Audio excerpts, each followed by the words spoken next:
আউযু বিল্লাহি মিনাশ শাইতানির রাজিম। বিসমিল্লাহির রহমানির রহিম। তৌহিদি জনতা, সম্মানিত বাজারের ব্যবসায়ীবৃন্দ, মিডিয়ার সাংবাদিকবৃন্দ, আপনারা জানেন বাংলাদেশ জামায়াত ইসলামী ন্যায় ইনসাফ ভিত্তিক সমাজ ব্যবস্থার জন্য 7 দফা বাস্তবায়নে আগামী 19 জুলাই ঐতিহাসিক ঐতিহাসিক জাতীয় সমাবেশের আয়োজন করেছে। সেই সমাবেশ বাস্তবায়নের জন্য সরজুবলি ইউনিয়ন জামাতের উদ্যোগে আমরা আজকে এই মিছিলের আয়োজন করেছি। দূর দূরান্ত থেকে যারা আমাদের এই মিছিলে অংশগ্রহণ করেছেন তাদেরকে জুবলি ইউনিয়নের পক্ষ থেকে আন্তরিক শুভেচ্ছা এবং অভিনন্দন জানাচ্ছি। সাথে সাথে আপনাদেরকে বলতে চাই, আমাদের আমির জামাত ডাক্তার শফিকুর রহমান যে 7 দফার ঘোষণা দিয়েছেন, এই 7 দফা আজকে শুধু জামাত ইসলামের 7 দফা নয়, এই 7 দফা আজকে বাংলাদেশের 18 কোটি মানুষের দফায় পরিণত হয়েছে।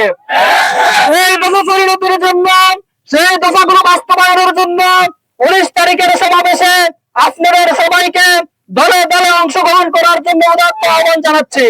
সাথে সাথে একটি লেভেল প্লেইং ফিল্ড তৈরি করে অতি দ্রুত ফেয়ার পদ্ধতিতে নির্বাচন ব্যবস্থা করার জন্য বর্তমান সরকারের কাছে আমরা আহ্বান জানাচ্ছি এবং প্রশাসনের ভাইদের কাছে আমরা উদাত্ত আহ্বান জানাই, যাতে করে নির্বিঘ্নে মানুষ সমাবেশে যেতে পারে এবং সমাবেশ থেকে সুস্থতার সাথে ফিরে আসতে পারে, সেই ব্যবস্থা সরকারকে নিশ্চিত করতে হবে।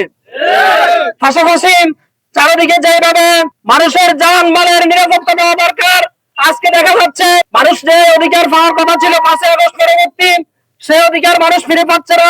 চুরি, ডাকাতি, খুন, সন্ত্রাস, রাজধানী, দখলবাজি এখনো চলমান আছে। এগুলোকে বন্ধ করার জন্য সরকারকে যথাযথ ব্যবস্থা নিতে হবে। এজন্য আগামী 19 তারিখের সোহরাওয়ার্দী উদ্যানে যে সমাবেশের আয়োজন করা হয়েছে, এই সমাবেশে আপনারা সবাই ঐক্যমতের ভিত্তিতে অংশগ্রহণ করে দেশকে একটি সুস্থ এবং আত্মনির্ভরশীল দেশ গঠনে সবাই সহযোগিতা করবেন, এই আশাবাদ ব্যক্ত করছি। আজকের মিছিলে আপনারা সবাই অংশগ্রহণ করেছেন, দূর দূরান্ত থেকে কষ্ট করে এসেছেন, ব্যবসায়ী বৃন্দ আমাদেরকে সহযোগিতা করেছেন।